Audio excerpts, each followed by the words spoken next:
warahmatullahi wabarakatuh. Perkenalkan, nama saya Rohman Rawiyah dengan NIM 2481010065. Pada kesempatan kali ini dan di video ini saya akan menjelaskan sedikit tentang sejarah peradaban Islam pada masa Khulafa Abu Bakar As-Siddiq. Nah, yang pertama kita akan membahas tentang biografi Abu Bakar As-Siddiq.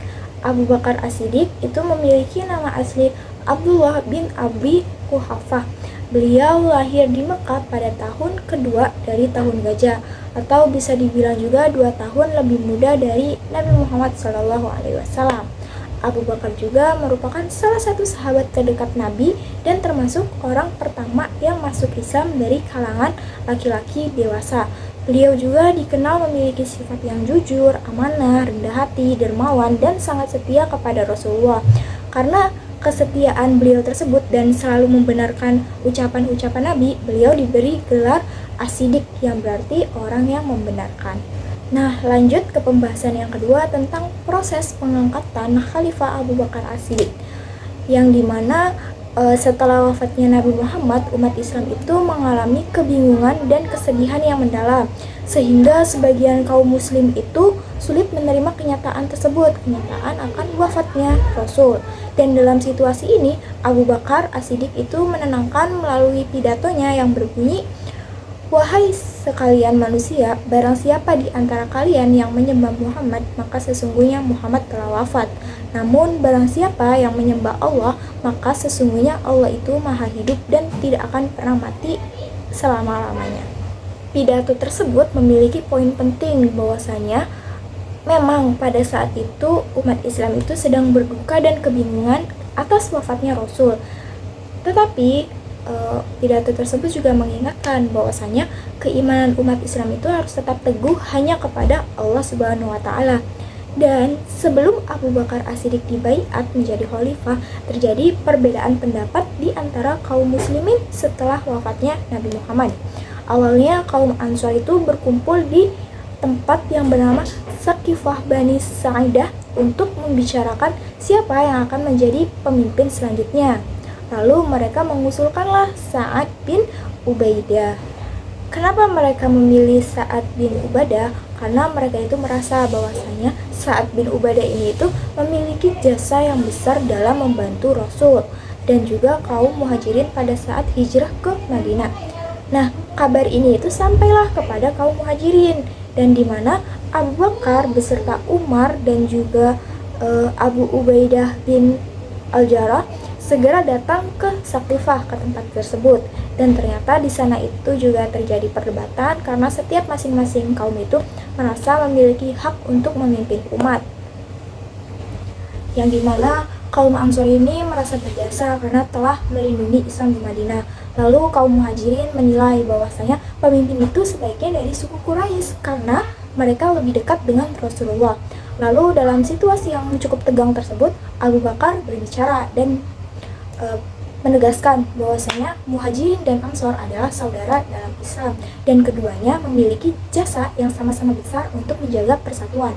Lalu Abu Bakar sempat menawarkan agar Umar bin Khattab dan Abu Ubaidah bin Al-Jarrah ini untuk menjadi khalifah. Namun Umar bin Khattab justru memegang tangan Abu Bakar dan berkata bahwasanya Abu Bakarlah yang paling layak menjadi pemimpin karena beliau adalah sahabat terdekat Rasul, orang pertama dari kalangan laki-laki dewasa yang masuk Islam, serta pernah dipercaya Rasul untuk menjadi imam saat sholat ketika Rasul itu sedang sakit.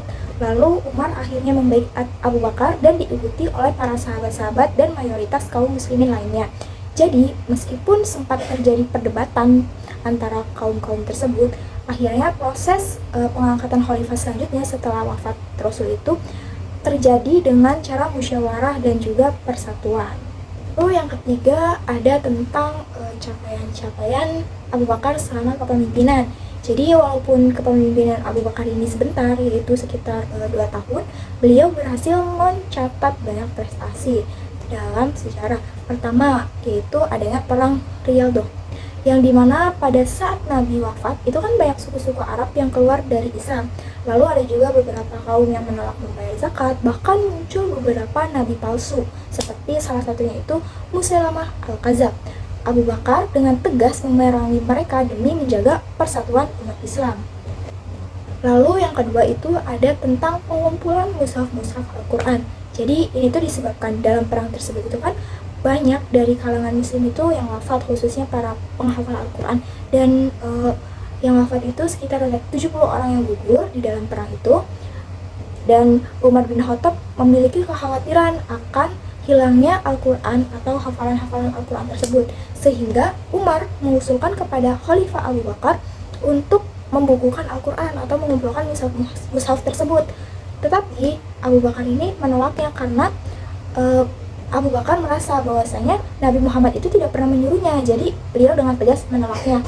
Tetapi setelah mendapat penjelasan dari Umar, Abu Bakar ini akhirnya menerimanya, sehingga beliau mulai mengutuslah Za'ad bin Sabit sebagai pemimpin pengumpulan mushaf-mushaf Al-Quran tersebut. Nah, setelah Al-Quran ini dikumpulkan, akhirnya mushaf-mushaf ini itu disimpan oleh Abu Bakar. Dan setelah Abu Bakar meninggal dunia, akhirnya mushaf tersebut pindah tangan dan dipegang oleh Hafsah binti Umar, yaitu putri Umar bin Khattab dan juga merupakan salah satu istri Rasulullah SAW. Lalu pada masa itu juga Abu Bakar itu berhasil melakukan perluasan wilayah dan juga ekspansi wilayah-wilayah keluar Jazirah Arab seperti ke wilayah Suriah dan juga Irak, dan hal itu menjadi awal dari perkembangan besar peradaban Islam. Dan yang terakhir, prestasi terbesar Abu Bakar adalah berhasil menjaga keutuhan umat Islam di masa yang sangat kritis yang dimana terjadi banyaknya perdebatan, yaitu setelah wafatnya Rasulullah. Jadi, dari kepemimpinan Abu Bakar kita itu belajar bahwasanya seorang pemimpin itu harus memiliki sifat yang jujur, amanah, tegas, dan bertanggung jawab.